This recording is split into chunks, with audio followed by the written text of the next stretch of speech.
I never thought a Tuesday afternoon would flip my life upside down. There I was, sitting in the office, trying to focus on a deal worth a few million. The room was quiet except for the ticking of the clock and the hum of my laptop. Out of nowhere, my phone buzzed. I didn't even look at it immediately, too wrapped up in numbers. But then it buzzed again, and again. Finally, I glanced at the screen, 3 missed calls, all from a number I didn't recognize. Odd, but not unheard of in my line of work. I shrugged it off, assuming it was some sales rep desperate for a commission. But then the 4th call came in, and curiosity got the best of me. I picked up. Before I could even say, "Hello?" I heard a man's voice, fast and panicked, blurting out, "You better tell Karen to stop playing games with me, man, or this is going to end badly." I froze. Karen? My Karen? Who the hell is this? I demanded, already feeling the heat rise in my chest. There was a brief silence, as if the guy on the other end had just realized he might have made a mistake. Then he said, calmer this time, "Wait, this isn't Jack, is it?" "No, it's not," I replied, my mind racing. "Who's Jack, and why are you calling about my wife?" Another pause, this time longer, more calculated. "I think I've said enough." Click. He hung up. Now let me tell you, my pulse didn't just spike, it shot through the roof. But not in the way you might think. I didn't jump straight to suspicion, didn't throw things, didn't start shouting. No. My mind sharpened. If there's one thing I've always been good at, it's reading between the lines. And right there, in those few seconds of conversation, I knew something was very, very wrong. But here's the thing, I wasn't about to let it slip out of my hands. Not like that. If there was something going on with Karen, I needed to see it for myself. Call it instinct, call it strategy. But I wasn't about to go off accusing my wife of 25 years based on some random phone call. No, I was going to handle this the way I handle every challenge in my business, methodically. I leaned back in my chair and thought for a second. There was a man, some guy named Jack, who apparently had something to do with my wife. My Karen, who up until now I'd never had a reason to doubt. But why? What was this guy's angle, and how long had I been in the dark? I grabbed my jacket, casually told my assistant I had an emergency to handle, and drove straight home. If Karen was hiding something, I needed to figure out when, where, and how. But most importantly, I needed her to slip up before I made any move. The key to any good game is patience. And this was a game now. When I pulled into the driveway, the house was quiet. Karen wasn't home yet. Her car was still missing from the garage. I had time. I walked inside, threw my keys on the counter, and did something I hadn't done in years. I checked her computer.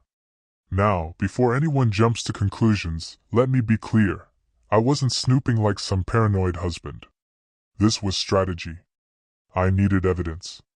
Something concrete. Something undeniable. Nothing on her emails. At least nothing that stood out. No weird contacts. No suspicious messages. But her calendar? That was a different story. Every Thursday for the past 3 months she'd been busy. Meetings, errands, doctor's appointments, things I never questioned. She'd always seemed organized. It wasn't strange for her to have appointments blocked out like that. But looking at it now, there was a pattern. Always Thursday. Always a 3-hour window. I could feel the adrenaline starting to surge. But again, no rash moves. I wasn't going to blow this by jumping to conclusions. I grabbed my phone, dialed Karen, and put on my best nonchalant voice. "Hey, what time are you getting home?" She sounded casual, too casual. "I'm just finishing up with Linda. Then I'll be home in an hour or so." "Why? Everything okay?" Linda? Another name I hadn't heard in a while. Linda used to be a regular in our lives, a neighbor from down the street who Karen would occasionally grab lunch with. But we hadn't seen her in months. Something wasn't adding up. But I played it cool. "Yeah," I said. "Just wondering if we were still on for dinner." "Oh, sure," she replied, that familiar warmth in her voice. "Can't wait." I'll see you soon. I hung up, my heart pounding. Every lie she told felt like a jigsaw piece sliding into place. I checked her location sharing app, something we'd set up years ago for safety reasons. I hadn't used it in forever, but today, it was my ace in the hole. Sure enough, she wasn't anywhere near Linda. She wasn't even in the same part of town. Karen was across the city in some unfamiliar neighborhood. I smiled. Not because I was happy, God, no, but because I was onto something. And when I'm onto something, I don't let go. This was just the beginning. She disappeared inside the hotel with him. I stood there for a minute, staring at the photos. The silence between John and me was heavy. Everything I'd suspected was right in front of me, undeniable. And yet I wasn't ready to blow up, not yet. The anger was there, simmering, but I wasn't the type to explode on a whim. So, what do you want to do? John asked carefully. I pocketed my phone, the images burned into my brain. Keep following her. I need more. If I confront her now, she'll just lie. I want to know everything, what he's doing, what she's thinking, how long this has been going on. I want to see where this leads. John nodded, his face unreadable. I'll keep digging. You'll have a full report by the end of next week. We said our goodbyes, and I drove home, my mind racing. By the time I pulled into the driveway, I had a plan forming in my head. This wasn't going to be a simple confrontation, no way. Karen had crossed the line, but I wasn't going to tip my hand until I knew everything. She'd been playing me for God knows how long. If she thought she was going to walk away from this unscathed, she was dead wrong. That night, when Karen walked in, it was like nothing had changed. She looked relaxed, humming to herself while she cooked dinner. I watched her move around the kitchen, every gesture now feeling rehearsed, every word she spoke like a line in a script. It sickened me how well she wore the mask. I wondered how many times she'd come home after being with him, how many lies she told straight to my face without even flinching. Long day? She asked, setting a plate in front of me, smiling like the perfect wife. I forced a smile back. Yeah, you know, just the usual. My voice was steady, but inside I was boiling. For the next few days I played the same role, cool, collected, pretending like I didn't know what she was up to. But the truth was, every minute I spent in the same room with her, I was quietly planning my next move. Then came Friday. John called, his voice tense. I've got everything. You're going to want to see this. I didn't waste time. We met again, and this time the envelope he handed me was thick, too thick. Here's what you asked for, he said, handing it over. It's not just some random fling. This has been going on for months, maybe even longer. I took the envelope, feeling the weight of it. Inside were photos, logs, and notes from John. Karen hadn't just been sneaking off for casual hotel meetings. This was something deeper. They had a routine, an entire world behind my back that I knew nothing about. Dinner dates, trips outside the city, weekends with friends that she'd spent with him instead. The final gut punch. There was no Jack, no Brev. Karen had invented these names to cover her tracks, and I had swallowed it whole. But the biggest revelation came last. John handed me one final piece of paper, his face dark. You might want to sit down for this part. I unfolded the paper and read the contents slowly, my heart dropping as I absorbed the information. The man she was with, he wasn't just some random guy. He was someone connected to me, a former client I'd worked with years ago. A man who had failed in business, lost a huge deal to me, and apparently had now found a way to win something back. The pieces fell into place. Karen wasn't just having an affair, this was personal. And I wasn't going to let it slide. Revenge? Oh, it was coming, and it was going to be spectacular. That night, after meeting with John, I barely slept. My mind was racing through every possibility, every angle. I couldn't just confront her, not yet. Karen had played her game for months, maybe even years, without so much as breaking a sweat. If I wanted to take her down, I couldn't make a single misstep. The next morning, everything clicked. I'd been going about this the wrong way. I'd been thinking about the affair as just an emotional betrayal. But this was a calculated, deliberate move. Targeted even. It wasn't just lust or boredom that drove her into the arms of that man. There was a deeper motive. Karen wasn't stupid, and neither was I. I knew I had to be careful. If she smelled blood in the water, she'd get defensive, lie her way out, like she always did. No, I needed her to keep thinking she was winning. I spent the weekend studying John's report, going over every detail. The man, let's call him Ryan, had been lurking in the shadows of my life for years. Apparently nursing a grudge after that failed business deal. I'd forgotten about him, moved on, never gave him another thought. But clearly, he'd been keeping tabs on me. Somehow, he'd wormed his way into Karen's life, convinced her to play along. Whether it started as a real attraction or just part of some twisted vendetta, I didn't care anymore. What mattered was that she had betrayed me, not just as a husband, but as a partner. As someone I trusted to have my back. I couldn't just walk away from that. No, I had something far more elaborate in mind. On Monday morning, while Karen was out for one of her supposed yoga classes, a nice cover for her little rendezvous, no doubt, I made a few calls. The first was to my lawyer. I needed to get my assets in order, but not in the way she might expect. You see, what Karen didn't know was that, over the past 2 years, the business had exploded in value. I was worth close to $10 million now, but I'd kept that information close to the chest. We lived comfortably, sure, but I hadn't flaunted the real numbers. I had always believed in protecting our future. Turns out, I was right to keep my cards hidden. My lawyer and I had an agreement in place by the afternoon.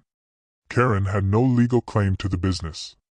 Everything had been arranged before we got married. She couldn't touch it if she tried. But she didn't even know how much there was to reach for, and I intended to keep it that way.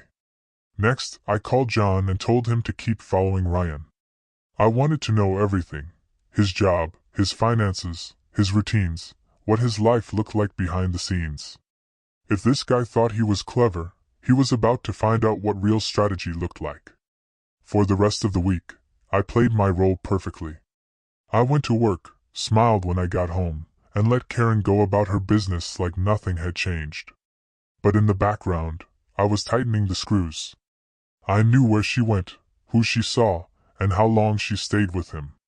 I knew Ryan's every move, down to when he stopped for gas and what time he walked his dog. By Friday, I was ready. Karen had her usual Thursday girls' night out planned. This time, however, I didn't just wait for her to come home. I had John keep a closer eye on Ryan. Sure enough, around 9 p.m., Karen's car pulled up to that same hotel across town. It was always the same. She'd park out of sight, slip inside, and spend a few hours with him before coming home all smiles. But tonight, she wasn't just coming home to an oblivious husband. Tonight was the beginning of the end. I waited until midnight, until she was back in our bed, pretending nothing had happened, before I made my first move. The next morning, Karen woke up to the sound of her phone buzzing incessantly. I was already up, sipping coffee in the kitchen, waiting for her to check the messages. As she groggily reached for the phone, I watched her face carefully. The messages were from Ryan, but they weren't the kind of texts she was used to. "Karen, we have a problem. Call me ASAP." Another popped up. "You need to talk to your husband. He's on to something. Things are getting complicated." Her eyes widened, and I could see the panic begin to set in. She sat up quickly, throwing the covers off, staring at her phone like it had just exploded in her hands. She thought she had everything under control.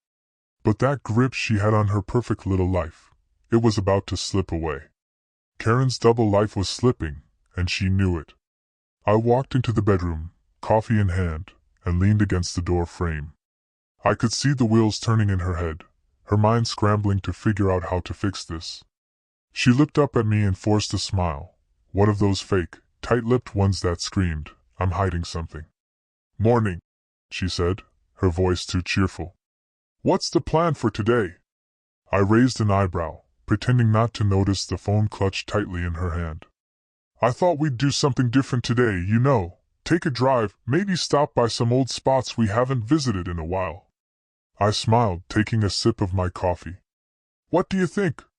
Karen's eyes flickered with confusion, but she nodded quickly, still glancing at her phone as though Ryan's messages would vanish if she looked away long enough. Sure, sounds good. Let me just freshen up. She practically bolted to the bathroom, her phone glued to her palm, probably trying to figure out how to respond to Ryan without tipping me off. Little did she know, I had already tipped him off. You see, the night before I'd had a little chat with Ryan myself. Nothing aggressive, nothing out of line, just enough to make him realize that I knew. Enough to make him nervous. Enough to send him spiraling. It worked. Karen emerged from the bathroom 10 minutes later looking a little more composed, but I could see the cracks starting to show. She thought she was still in control, that she could fix whatever was going wrong. But she had no idea how deep she was already in. As we drove out of town, I casually mentioned that I'd been thinking about our future, our financial future.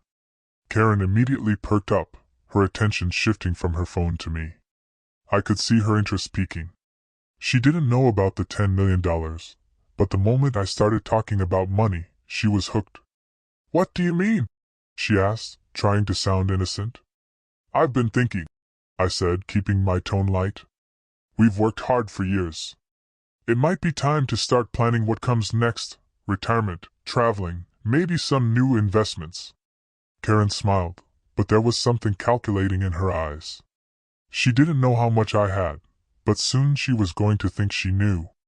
And that's when the real fun would begin. Karen had always been good at hiding her intentions, but when it came to money, she couldn't mask her excitement. As soon as I mentioned our financial future, I saw her eyes light up in a way I hadn't seen in years. That's when I knew she was hooked. I could feel the shift in her demeanor, the way she leaned in, asking just the right questions, testing the waters without seeming too eager. She didn't know what was coming, but she was already falling into the trap. As we drove along the coast, I kept talking, feeding her just enough information to reel her in. I told her that the business had been doing pretty well, that I'd been making some smart investments, and that there was a lot of potential for growth. She played her part perfectly, feigning mild curiosity while trying not to show how desperate she was to know the real numbers. I'm glad to hear things are going well, she said, her voice sweet but her eyes betraying her. I've been thinking about our future too, you know. We've been working so hard. It would be nice to enjoy the fruits of it, don't you think? I had to hold back a laugh. She had no idea. Exactly, I replied, nodding. I think we're at a point where we can really start thinking about what's next. In fact, I've been looking into a few properties out of state, something a little more remote. Maybe even a vacation home. You'd like that, wouldn't you? Her reaction was immediate. A vacation home? She repeated, trying to sound casual but failing to hide her interest. That sounds amazing. Where were you thinking? Somewhere peaceful, I said, glancing at her to see how far I could push it. Maybe in the mountains. A quiet place where we could just get away from it all, no distractions, no one to bother us. Her smile faltered for a split second, but she quickly recovered. I could almost see her calculating the implications, wondering if I was dropping hints about her affair. But she played along, like the seasoned actress she was. That sounds perfect, she said, her voice a little too bright. You know, after all these years, we deserve something like that. I've always wanted a place to escape to. Escape. She had no idea how fitting that word was. The entire time, I kept thinking about Ryan, how he was probably freaking out after my subtle messages, scrambling to figure out what I knew and what Karen hadn't told him. I wanted him nervous. I wanted him to slip up, just like she would. And soon enough, they'd both be in way over their heads. By the time we got back home, Karen was buzzing with fake excitement. She was already asking about the properties I'd been looking at, throwing out ideas for decorating, talking about our future as if the last few months hadn't been a total lie. But I played along, giving her just enough to keep her interested, all while pretending like nothing was wrong. I had a feeling she'd run straight to Ryan the first chance she got. She'd have to let him know about the money, about the vacation home, about how things were going better than they could have imagined. And that's exactly what I wanted. I knew that the moment Ryan heard the words vacation home, his little grudge-fueled brain would start spinning. He'd think he was winning, that he'd successfully infiltrated my life and convinced Karen to leave me for him, with a chunk of my fortune in tow. And I was counting on it. Later that night, while Karen was in the shower, more likely texting Ryan under the guise of her self-care routine, I sat down and put the final piece of my plan in motion. First, I contacted my lawyer again, making sure all the assets were safely locked away. Completely untouchable. No matter what Karen tried to do, the money was hidden. The business was ironclad. She wasn't getting a single penny. But I wanted her to think there was a fortune just waiting for her, dangling right in front of her greedy hands. I had to make sure the bait was irresistible. Then I called John. "I need you to start keeping an eye on Karen's accounts," I told him. "Specifically, any big transactions. If she's planning to make a move, she'll start moving money around soon. And when she does, I want to know." John agreed. "I'll keep my eyes peeled. Shouldn't take long if she's planning something." I hung up, feeling a grim satisfaction settle in my chest. The wheels were turning, and Karen had no clue that she was walking straight into a trap. The idea of her plotting with Ryan behind my back, thinking she was going to walk away with half my life, made the irony even sweeter. Over the next few days, I watched Karen more closely than ever. She was careful, texting only when she thought I wasn't looking, keeping her phone face down on the counter, leaving the room to take calls. She'd smile at me across the table, that same fake warmth in her eyes, and I'd smile back, playing my part as the oblivious, loving husband. Then came Thursday. Karen slipped out of the house like usual, wearing one of her girls' night-out outfits, a little too fancy for just dinner with friends. But I didn't say anything. I just kissed her goodbye, told her to have fun, and waited for her to leave. As soon as the door closed behind her, I grabbed my keys and followed. This time, I didn't need John's help. I wanted to see it for myself. I trailed her from a distance, watching as she drove across town, completely unaware that I was right behind her. My heart was pounding, not from anger, not yet. This was strategy. Every step of the way, I was in control. She pulled into the same hotel as always, her routine never changing. It was almost insulting how little she bothered to cover her tracks, thinking I was too clueless to catch on. I parked a block away, close enough to see, but far enough not to be noticed. Sure enough, Ryan showed up minutes later. He walked into the hotel with the same smug confidence I imagined he had when he stole my business deal years ago. But tonight, he wasn't the one in control. I waited for what felt like hours, though it was probably closer to 30 minutes. Then, just as I expected, Karen came back out alone. I didn't follow her this time. I knew where she was headed. But Ryan, he wasn't going anywhere yet. I pulled my car around to the front of the hotel, parked, and walked inside. The receptionist glanced up at me as I entered, but I ignored her. I already knew where he was, thanks to John's careful work, room 312. I took the elevator up, my heart pounding, but I wasn't nervous. This wasn't rage or impulse driving me. It was pure, cold calculation. The door to room 312 stood in front of me like an invitation. I raised my hand, knocked once, twice, then waited. The door opened a crack, and Ryan stood there, confusion flashing across his face. He didn't recognize me immediately, but then it hit him. The color drained from his face.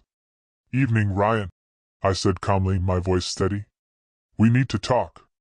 Ryan stood there, frozen in the doorway, his eyes wide like a deer caught in headlights. It was the first time we'd come face to face since all of this began, and I could see the panic slowly settling in as he realized who I was. He swallowed, gripping the door handle a little tighter. Can I help you?"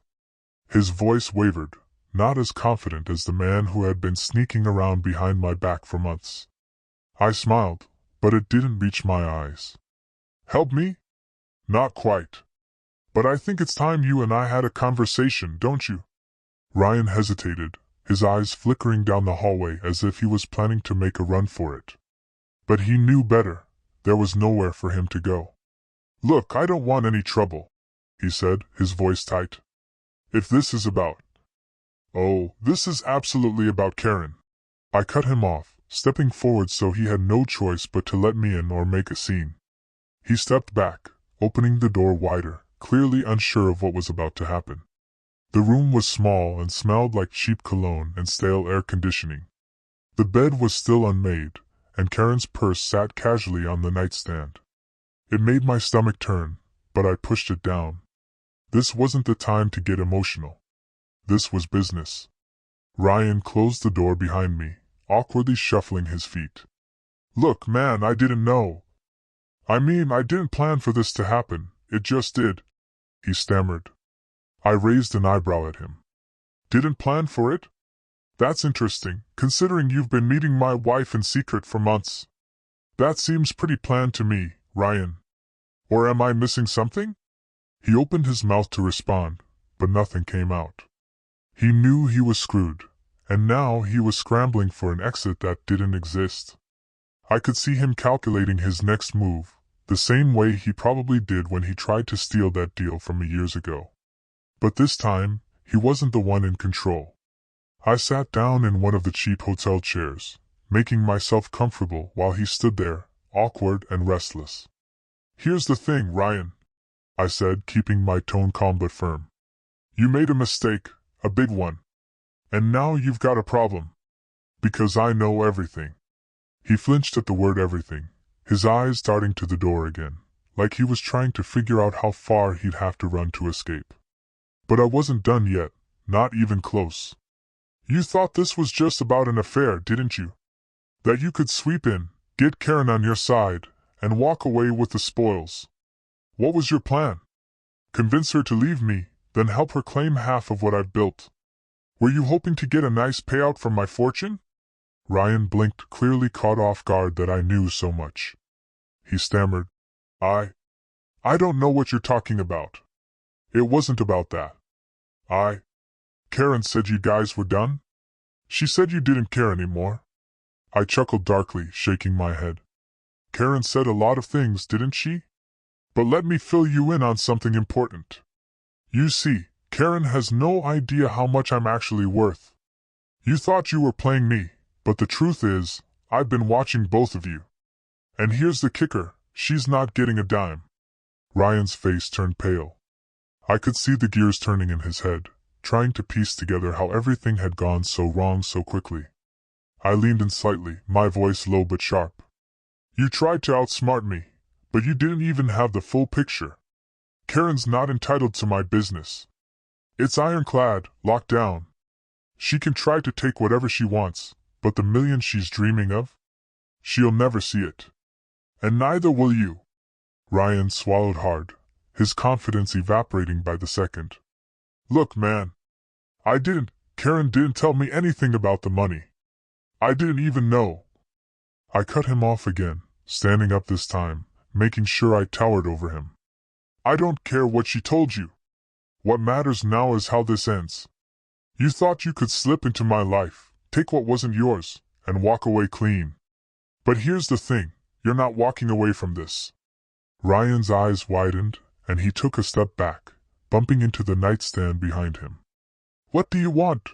He asked, his voice small now, no trace of the arrogance he'd probably had when he first met Karen.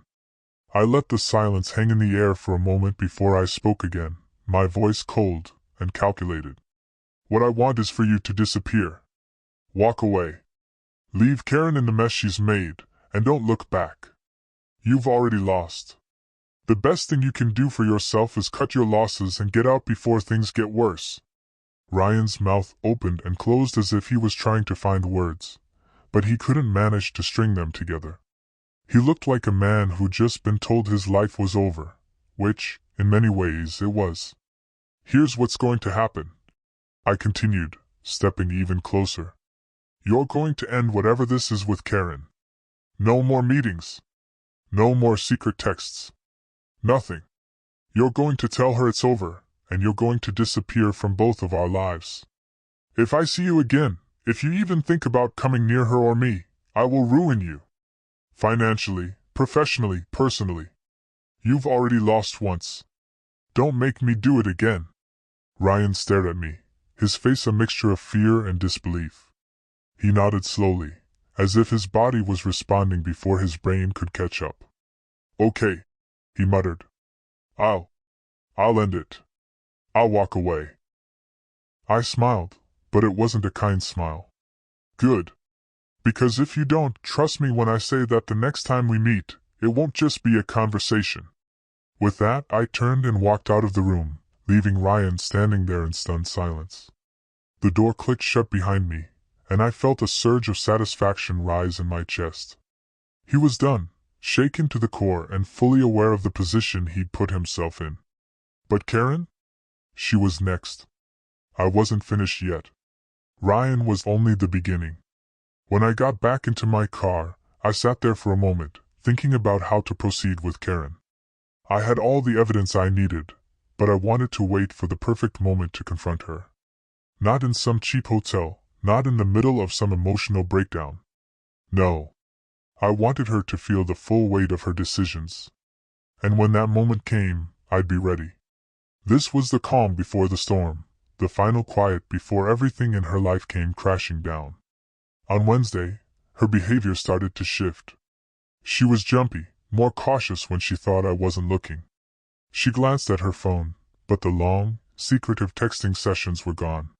She wasn't slipping out of the room to make hushed phone calls like before. Something had definitely changed, but she wasn't ready to crack. Not yet. That evening, as we sat at the dinner table, I noticed she was unusually quiet. Her eyes were distant, and her usual small talk was missing. She was thinking, no, scheming, trying to figure out how to salvage whatever mess she had gotten herself into. "Everything okay?" I asked, keeping my tone light, my fork hovering over the plate. I wanted to see how far she'd go to keep up the act. She looked up, startled, as if I had interrupted some deep internal monologue.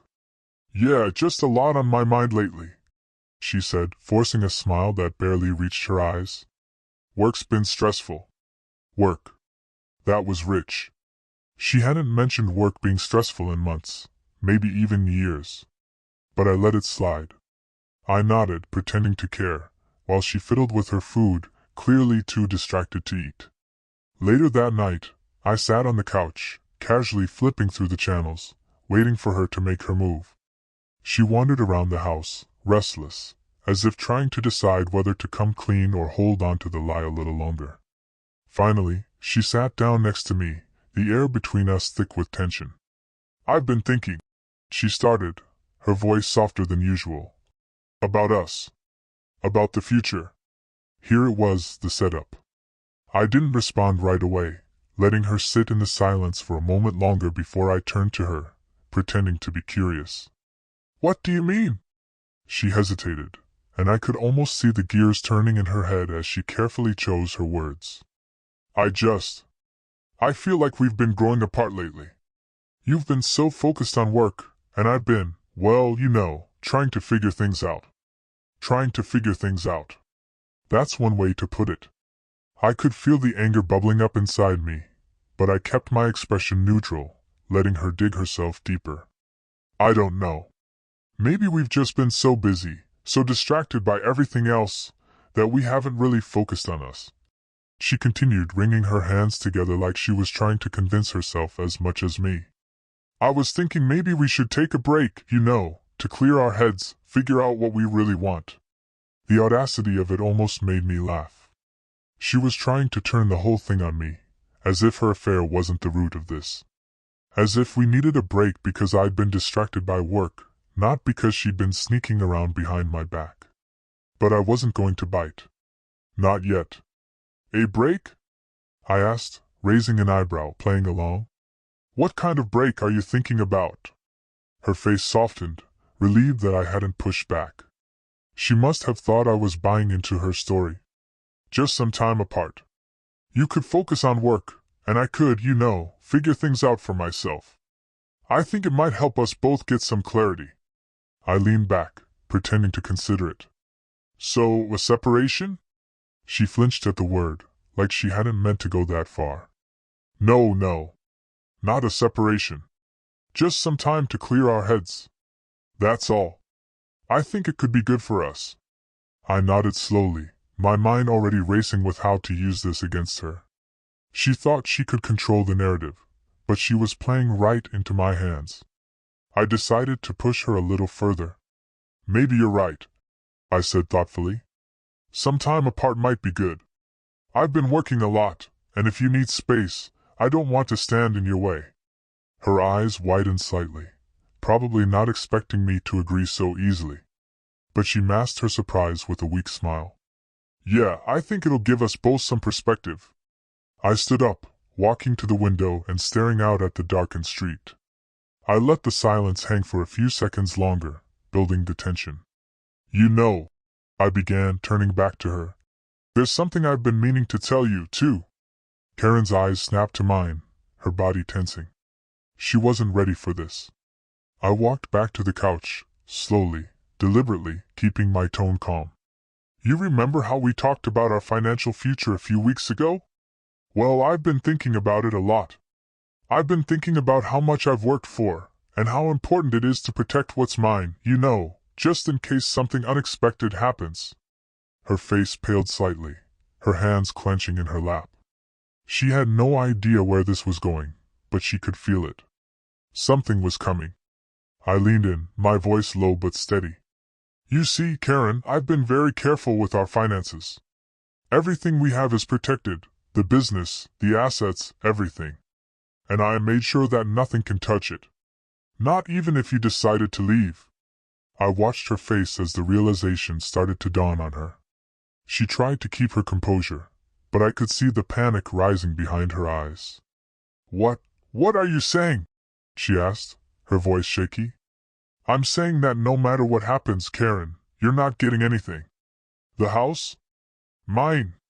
The business? Mine. All the money you thought you'd walk away with? I smiled, but it was cold. It's mine. You've been playing a dangerous game, and you've already lost. Her mouth opened, then closed again, as if she couldn't find the words.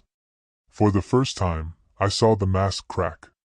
The perfect, composed Karen was gone, and in her place was a woman scrambling to understand how everything had fallen apart so quickly. You knew, she whispered, her voice barely audible. Oh, I knew, I said, standing up again, towering over her. I've known for weeks. The late nights. The secret texts. The hotel visits. I know all of it. And so does Ryan. At the mention of his name, her face twisted in shock. Ryan? I nodded slowly. Yeah. I paid him a visit. He's done, Karen. He walked away. Just like you're about to. Tears welled up in her eyes, and for a moment, I thought she might actually try to apologize, try to claw her way back. But then, in a split second, her expression shifted, hardening into something I hadn't seen before. She wasn't going to beg. She wasn't going to grovel. No, she was going to fight back. You think you can just do this to me? She hissed, standing up and glaring at me, venom in her voice. You think you can just throw me out after everything we've been through? After all the years I've put into this marriage? I laughed bitterly. What marriage? The one you've been lying your way through for months? Don't act like a victim, Karen. You made your choice. She took a step closer, her eyes burning with rage. I'll get a lawyer. I'll take you for everything you've got. You can't just cut me out like this. I'll ruin you. I shook my head, my voice calm and firm. You've already lost. The lawyers won't save you. Everything is locked down. You won't even see a fraction of what you think you deserve. You ruined yourself the moment you decided to betray me. The silence that followed was deafening. For a moment, we just stood there, staring at each other. Two people who once built a life together, now on the verge of tearing it apart. Finally, she spoke, her voice quiet but filled with malice. You'll regret this. I shook my head.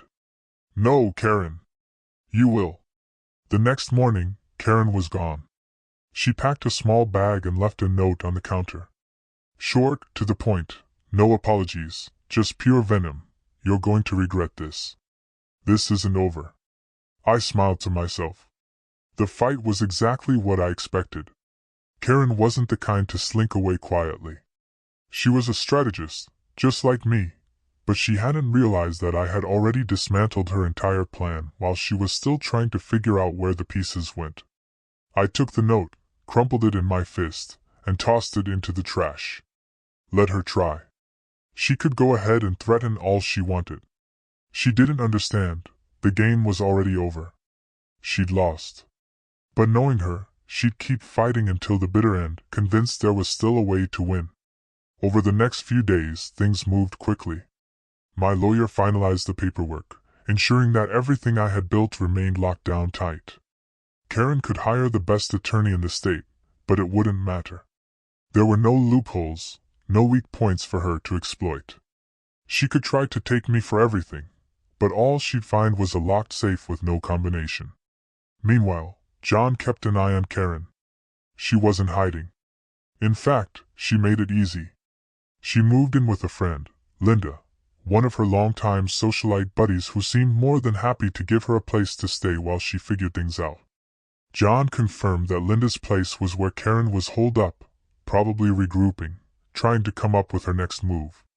What she didn't realize was that I already had my next move planned. The day after she left, I took a drive across town. It was a quiet drive, the kind of trip you take when you're thinking about everything but the road. I arrived at the lawyer's office a little before noon. I hadn't needed to come in person, but there was something satisfying about being there, about watching the last few details come together in real time. When I stepped into the conference room, my lawyer, Davis, greeted me with a firm handshake. "Everything's in place," he said, his expression professional but with a hint of satisfaction. He had been with me from the beginning, back when my business was just a fledgling idea. Now he was seeing the final chapter of Karen's influence unfold. "Good," I replied, sitting down across from him. "Let's make it airtight." Davis pushed a stack of papers across the table. "Already done. The business is fully secured. She can contest it, but it won't go anywhere. As for the house, if she wants to fight for it, she'll have a hell of a time. The equity is in your name, and since you've already moved most of your liquid assets out of joint accounts, there's nothing left for her to take." I glanced at the paperwork, skimming through the key points. Everything was exactly as it should be.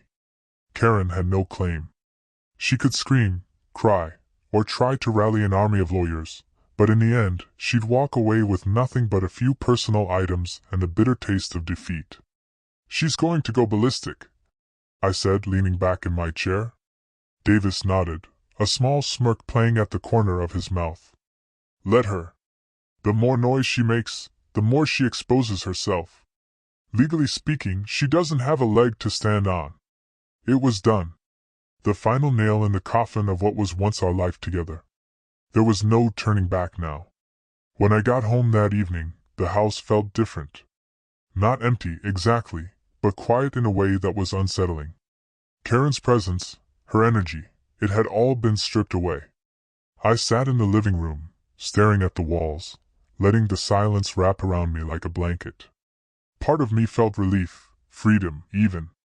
But another part felt something darker, something more complex. This wasn't how I'd ever imagined my life would turn out. After 25 years of marriage, I wasn't just losing a wife. I was losing a partner, a co-conspirator, someone who had once been in step with me. And now that person had become my enemy. But I couldn't dwell on that. This was the life I'd chosen now. Karen had made her choices, and I'd made mine. It was time to move on. The next morning, things started to unravel for her faster than I expected. It began with a phone call. I was sipping my morning coffee when my phone buzzed. It was John. His voice was urgent, but not panicked. "I've been keeping tabs on Karen, like you asked," he said. "And something interesting just came up. You're not going to believe this."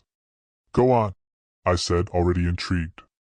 "She's been trying to reach Ryan," John continued. But he's not responding. In fact, he seems to have vanished. I did some digging, and it turns out Ryan's been in more financial trouble than we realized. He skipped town, probably ran out of cash. Maybe hiding from some creditors. Either way, he's left Karen high and dry. I couldn't help but laugh. The poetic justice was too perfect.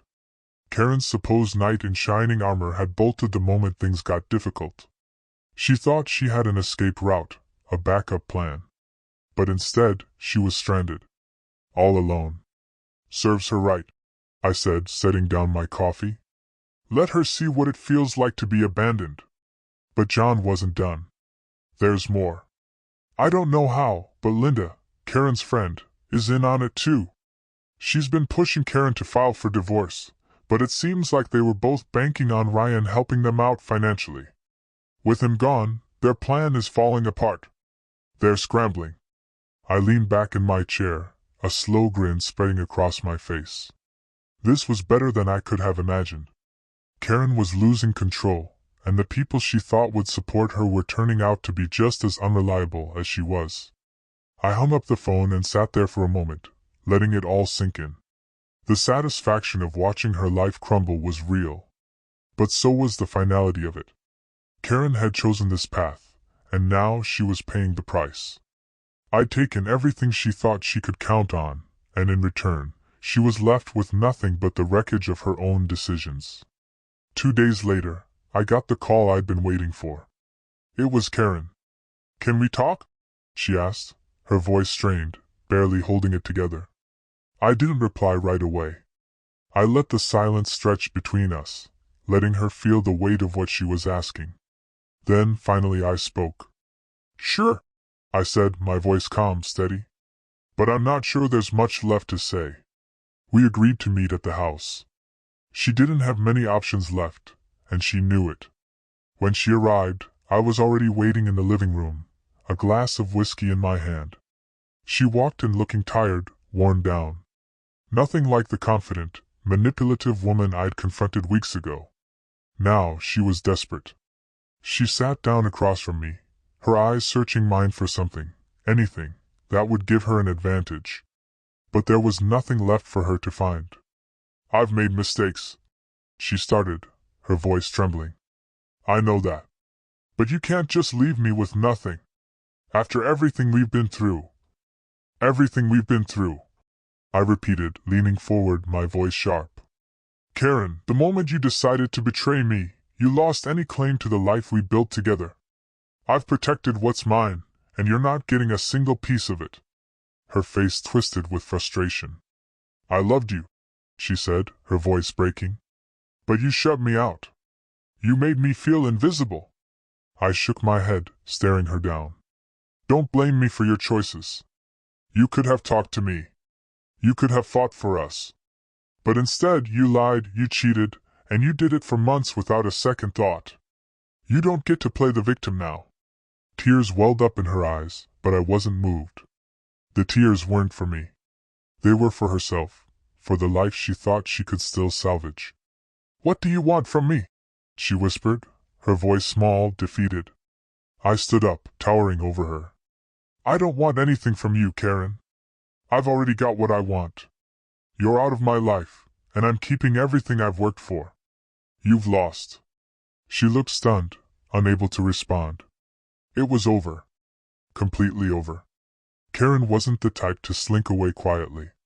She was a strategist, just like me, but she hadn't yet realized I had already dismantled her entire plan. While she was still scrambling to figure out what had happened, I'd made sure there was no way she could recover. I took her note, crumpled it in my fist, and tossed it into the trash. Let her threaten all she wanted. The game was already over. She had lost. But knowing Karen, she'd fight until the bitter end, convinced there was still a way to win. Over the next few days, things moved quickly. My lawyer finalized the paperwork, ensuring everything I'd built remained locked down tight. Karen could hire the best attorney in the state, but it wouldn't matter. There were no loopholes, no weaknesses for her to exploit. She could try to take me for everything, but all she'd find was a locked safe without a combination. Meanwhile, John kept tabs on Karen. She wasn't hiding. In fact, she made it easy. She moved in with her friend Linda, one of her longtime socialite buddies who seemed more than happy to give her a place to stay while she figured things out. John confirmed Linda's place was Karen's new base, probably regrouping and plotting her next move. But what Karen didn't realize was that I had already planned mine. The day after Karen left, I drove across town to my lawyer's office. It was a quiet drive, the kind you take when your mind is everywhere but the road. When I stepped into the conference room, my lawyer, Davis, greeted me with a firm handshake. "Everything's in place," he said, professional yet clearly satisfied. Davis had been with me since the start, back when my business was just an idea, and now he was witnessing the final chapter of Karen's influence unfold. "Good," I replied, sitting across from him. "Let's make it airtight." Davis pushed a thick stack of papers across the table. "Already done. The business is fully secured. She can contest it, but it won't go anywhere. As for the house, if she tries to fight for it, she'll have one hell of a battle ahead. The equity is in your name alone, and since you've already moved your liquid assets out of joint accounts, there's nothing left for her." I skimmed through the papers, pleased. Karen could scream, cry, or rally an army of lawyers, but in the end, she'd walk away with nothing but bitterness. "She's going to go ballistic," I said, leaning back in my chair. Davis smiled slightly. "Let her. The more noise she makes, the more she exposes herself. Legally, she doesn't have a leg to stand on." It was done. The final nail in the coffin of our marriage. There was no turning back now. When I got home that evening, the house felt different, not exactly empty, but unsettlingly quiet. Karen's presence, her energy, it was all stripped away. I sat alone in the living room, staring at the walls, feeling strangely liberated, yet also weighed down by loss. After 25 years, I wasn't just losing a wife, I was losing a partner. Someone who had once been in step with me. Now, that person had become my enemy. But I couldn't dwell on that. Karen had made her choices, and I had made mine. It was time to move forward. The next morning, things unraveled for Karen faster than I'd expected. It began with a phone call from John. "I've been keeping tabs on Karen, like you asked," he said. "Something interesting just came up. You're not going to believe this." "Go on," I said, already intrigued. "She's been trying to reach Ryan, but he's not responding. In fact, he seems to have vanished. I did some digging. It turns out Ryan's in deeper financial trouble than we realized. He skipped town, probably running from creditors. He's left Karen high and dry." I couldn't help but laugh. The poetic justice was perfect. Karen's knight in shining armor had bolted the moment things got tough. She thought she had a backup plan, an escape route, but now she was stranded alone. "Serves her right," I said. "Let her see how it feels to be abandoned." John wasn't finished. "There's more. Linda's involved too. Apparently, she's been encouraging Karen to file for divorce. They were both counting on Ryan financially. Now, with him gone, their plan is falling apart fast. They're scrambling." I leaned back in my chair, a slow grin forming on my lips. It was better than I could have imagined. Karen was losing control, and those she thought she could rely on were proving just as unreliable as she was. 2 days later, I received the call I'd been expecting. It was Karen. "Can we talk?" she asked, her voice strained, barely holding it together. I didn't respond immediately, letting the silence stretch between us, making sure she felt every second. Finally, I spoke calmly. "Sure. But I'm not certain there's much left to say." We agreed to meet at the house. She didn't have many options, and she knew it. When she arrived, I was already waiting in the living room, glass of whiskey in hand. She entered looking tired, worn down, nothing like the confident, manipulative woman I'd confronted weeks earlier. Now she was desperate. Karen sat down across from me, her eyes searching mine for any sign of mercy, but there was none. "I've made mistakes," she began, voice trembling. "I know that. But you can't just leave me with nothing after everything we've been through. Everything we've been through? I repeated sharply. Karen, the moment you betrayed me, you lost any claim to the life we built together. Everything is protected. The house, the business, everything you thought you'd get your hands on. It's mine. You'll walk away with nothing. Her face twisted in frustration. I loved you, she snapped, voice breaking. But you shut me out. You made me feel invisible. I shook my head, staring her down. Don't blame me for your choices. You could have talked to me. You could have fought for us. But instead, you lied, you cheated, and you did it for months without a second thought. You don't get to play the victim now. Tears welled in her eyes, but they weren't for me. They were tears for the life she thought she could still salvage. What do you want from me? She whispered, voice small, defeated. I stood up, towering over her. I don't want anything from you, Karen. I already have what I want. You're out of my life, and I'm keeping everything I worked for. You've lost. She stared at me, eyes filling with tears. Then, without another word, she stood up, wiped her eyes, and walked out of the house for the last time. I watched her go, feeling nothing but cold satisfaction. The woman who'd once been my wife was now just a stranger, leaving nothing but the wreckage of our past behind. The house fell quiet again. I stood there a long moment, absorbing the finality of what had just happened. This wasn't how I imagined my life after 25 years of marriage. Yet, despite the pain, I felt liberated. Karen had made her choices, and I'd made mine. Now, it was time to move on. The next morning, I made one final trip to my lawyer's office. This wasn't about money or assets. It was about sending Karen a clear message she'd never forget. I want to give her something, I explained to Davis. Not money, not anything she can use to claw her way out of this mess. I want to give her a lesson. Davis raised an eyebrow. A lesson? I nodded. She needs to fully understand the consequences of her choices. Davis gave a low whistle, clearly impressed. That's thorough, cold, but thorough. That's the point, I replied. It's not about being kind. It's about ensuring she never forgets. 2 days later, Karen received a package, a single sheet of paper and a flash drive. On the paper, I had written a brief note. Karen, you lost. This is your reality now. Watch the video, you'll understand soon enough. I imagined her confusion turning to horror as she watched the footage John had collected. Every hotel rendezvous, every secret meeting, every lie caught on hidden cameras she never knew existed. No sound, no commentary, just raw, undeniable proof. And at the end of the video, a final, crushing message appeared. You're not the only one he's been lying to. Karen thought Ryan was her escape, her new beginning.